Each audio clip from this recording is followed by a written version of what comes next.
अस्सलाम नाज़रीन, it's me उस्मा ताहिर और इस वक्त बहुत ही एक स्पेशल टॉपिक पे बात करने जा रही हूँ जो इस वक्त आप लोगों को हर जगह वायरल होता हुआ नज़र आ रहा है। और यहाँ बात हो रही है हरासमेंट की। जी हाँ,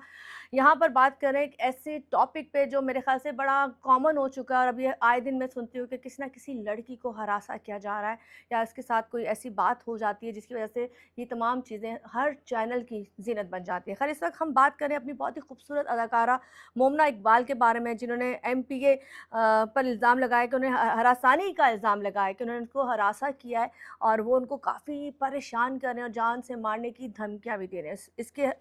एवज़ उन्होंने जो इक़दाम उठाया था वो ये उठाया था, जो आप सब लोगों ने देखा कि वो NCCIA के ऑफ़िस पहुँच के वहाँ जाके उनके खिलाफ़ जो भी चीज़ें थी वो सारी की सारी उन्होंने जमा करा दी। लेकिन कहते हैं जब आप तस्वीर का एक रुख देखते हो तो फिर दूसरा पहलू भी सामने आता है और वो पहलू कौन था? MPA साकिब चटर, जिसके बारे में साकिब सर के बारे में बात हो रही थी कि साकिब साहब ने आके फिर अपने जो वकील थे अली इशफाक, उनके साथ मिलके एक प्रेस कॉन्फ्रेंस की, पूरे मीडिया के सामने खड़े होकर उन्होंने कुछ चीज़ें बयान की। उन्होंने कहा जी ये मोमना के साथ उनका बहुत पुराना रिलेशन था जो कोई 5-6 साल से चल रहा था और वो शायद शादी तक भी पहुंच चुका था। लेकिन यहाँ बात यह है कि असल कहानी झूठ पे मबनी है।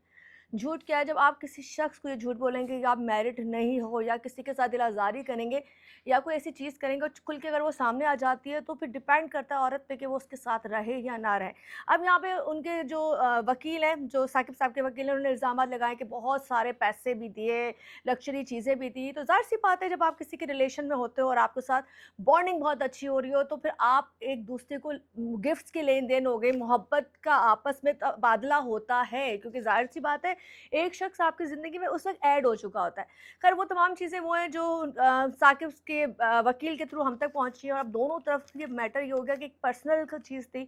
जो इस वक़्त पर्सनल नहीं रही और हर बंदा उस पे बैठ के बात कर रहा है। यहाँ मेरा एतराज़ सिर्फ़ इस बात पर है कि अगर आपका पर्सनली जो भी चीज़ें रिलेशन थी और अगर आप वहाँ पे गलत हो, अब मुझे देखिए मैं अभी इस बारे में कन्फ़र्म नहीं कह सकती कि आखिरकार कौन गलत है।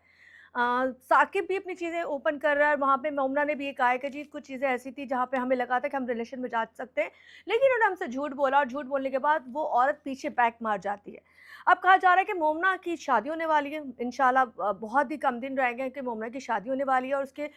इन-लॉज़ ने भी कॉल्स की जाके धमकियाँ दी जाती है कि अगर तुमने ये किया तो तुम्हारे खिलाफ ये होगा, तुमने ये किया तो तुम्हारे खिलाफ ये होगा। और सबसे स्पेशल चीज़ है, मोमना की जो वकील हैं वो उनकी ही बहन है और उन्होंने बोला कि जी हम खाली बातों पे तीर नहीं चलाते, विटनेस जो भी सबूत होंगे, जो भी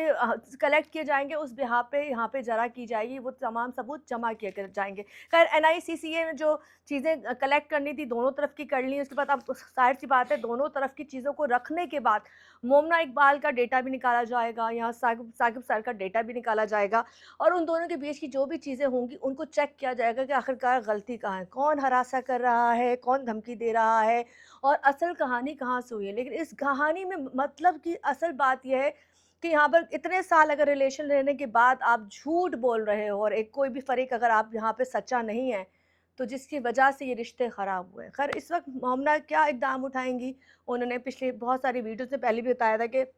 मुझे ये शख्स जो MP है वो धमकी देता है, मारने की धमकी देता है और उसका कैरियर बर्बाद करने की धमकी देता है। और उन्होंने मरीम नवाज़ साहिबा से भी रिक्वेस्ट की थी स्पेशली, जिस पे इक़दाम उठाया गया और ये एक्शन लिया गया कि जी इस चीज़ को देखा जाए कि आखिरकार ये जो हमारी मीडिया की बहुत ही खूबसूरत सेलिब्रिटी है, सही बोल रही है या गलत बोल रही है। खैर, अब वही बात है, अब दोनों तरफ लोग कहते हैं ना आ चुके हैं मैदान पे। अब ये कहानी घर की नहीं रही है, इस वक़्त की कहानी आपके मेरे मोबाइल के हर ज़ीनत बनी हुई है, हर स्पेशल जो TV जितने भी आप नेशनल मीडिया देख रहे हैं वो उसको कवर कर रहे हैं, व्लॉगर कवर कर रहे हैं, इन्फ्लुएंसर कवर कर रहे हैं, हर बंदा बैठ के इस टॉपिक पे बात कर रहा है। बात हो जाती है कि मुट्ठी बंद करो तो कहते हैं उसमें बात रह जाती है, मुट्ठी खुलती है तो हर चीज़ खाक की हो जाती है। और यहाँ पर बहुत सी चीज़ें ऐसी हैं कि असल सच हमें नहीं पता, इसलिए हम ये नहीं कह सकते कि लड़की गलत कह रही थी। क्या पता इसके पीछे बहुत सी चीज़ें ऐसी हों जो हमें अब तक पता ना चली, और बहुत सी चीज़ें ऐसी हैं, हो सकता है साकिब सर ने उनसे मोहब्बत की हो और ठीक मोहब्बत की हो, लेकिन उस यहाँ पे उसको लड़की को अगर नहीं पता चलता कि उसकी पहले से बीवी है या उसकी बीवी नहीं एक्सेप्ट करी और वो अपने रास्ते जुदा कर लेती हैं,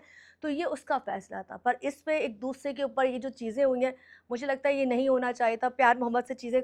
सॉल्व हो जाती तो ज़्यादा बेहतर था। खैर, अभी मज़ीद चीज़ें खुलेंगी, खुलने के बाद पता चलेगा। इस वक़्त उनकी जो वकील, उनकी बहन, उनके शाना बशाना साथ नज़र आ रही थी हर जगह और वो तमाम चीज़ों की ब्रीफिंग भी वही देती हुई नज़र आ रही थी कि आगे अपडेट क्या होने वाली है। उनके वक़्त में शादी होगी, इंशाल्लाह हम दुआ करते हैं उनकी शादी और वो अपनी ज़िंदगी का नया सफ़र बहुत अच्छे तरीके से गुज़ारें। लेकिन यहाँ पर साकिब सर के लिए भी कहूँगी, उनका भी बहुत बड़ा नाम है, वो कोई छोटी-मोटी हस्ती नहीं है, नाम है, ज़ाहिर-सी बात है। एक बंदा इतना अमीर बंदा हो और उसका फैमिली बैकग्राउंड भी होगा और उसका सर्कल भी होगा, तो यहाँ बदनामी दोनों की है। दोनों की क्यों है कि आधे लोग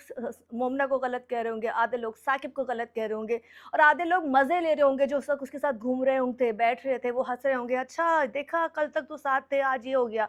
तो ख़ैर बहुत सी चीज़ें ऐसी हैं जिसमें आई थिंक मुझे लगता है बहुत प्यार मोहब्बत से दोनों को चीज़ को हैंडल करना चाहिए। और अगर सर साकिब, आपसे रिक्वेस्ट है, अगर आप वाक़ई कुछ प्रॉब्लम उनके लिए बन रहे थे, जैसे कि मैंने आपका बयान सुना कि 8 महीने से मैंने कोई कॉल नहीं की, मैंने कोई बात नहीं की, कोई मैसेज नहीं किया। अल्लाह करे ऐसा ही हो, और अगर आपने रिश्ता वाइंड अप कर दिया, वो ख़त्म हो गया है, तो इस चीज़ को फिर ख़त्म ही कर दिया जाए ताकि वो अपनी नई ज़िंदगी की तरफ, मोमन अपनी नई ज़िंदगी की तरफ जाए और अच्छी ज़िंदगी गुज़ार सके। ख़ैर यही था आज का छोटा-सा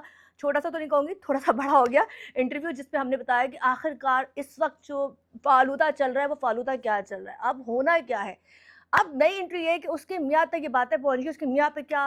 असर पड़ेगा, वो क्या सोचेगा, वो किस तरह से रिएक्ट करेगा। जब ये रिलेशन खोले जाते हैं, तो वो ये नहीं सोचते कि पुराने रिलेशन कैसे नए रिलेशन में फ़र्क पड़ जाता है। तो इसके लिए हमें चाहिए कि हम एक-दूसरे से मोहतात हो जाएँ और एक-दूसरे को जब कबूल कर लेते हैं, तो फिर कबूल कर लें, पुरानी चीज़ों को मिटा दें। खैर यहाँ से इंशाल्लाह जैसी अपडेट नई आती है कि आखिरकार हुआ क्या है, हम इस पे नए टॉपिक पे फिर दोबारा बात करेंगे। बहुत शुक्रिया।